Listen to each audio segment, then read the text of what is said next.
বিয়ের পর প্রথম কয়েকটা মাস একটা হ্যাপি কাপলের সোশ্যাল মিডিয়া অ্যাক্টিভিটি আজীবন দীর্ঘমেয়াদী সম্পর্ক নষ্ট হবার জন্য যথেষ্ট।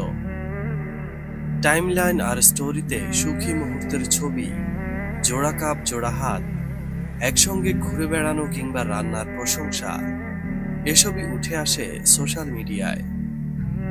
বেডরুমে একসাথে থাকা হয়, অথচ ভালোবাসা জানানোর সময় যেন পাওয়াই যায় না।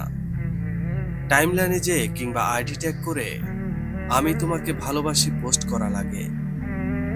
কিন্তু এইসব অনেক সময় অন্যের হিংসা ও ঈর্ষার কারণ হয়ে দাঁড়ায়।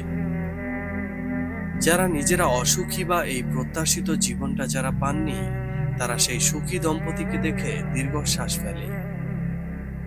ধীরে ধীরে দাম্পত্য জীবনে নজর লাগতে শুরু করে, যা আল্লাহর দেয়া নিয়ামতগুলো ছিনিয়ে নিতে পারে।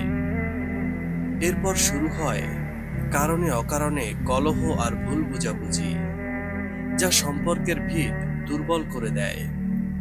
কিছু ক্ষেত্রে আর কোনোভাবেই রিকভার হয় না। সাংসারিক সমস্যা এমন পর্যায়ে পৌঁছায় যে তা কখনো ডিভোর্স পর্যন্ত গড়ায়। কয়েক বছরের মধ্যেই সুন্দর সম্পর্ক ভেঙে যায়। বদনজরের প্রভাব বাস্তব।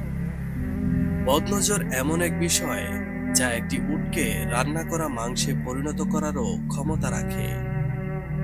নিজেদের সুখের মুহূর্তগুলো শেয়ার করার ক্ষেত্রে সংযমী হওয়া এবং আল্লাহর কাছে নিরাপত্তা চাওয়া খুবই জরুরি।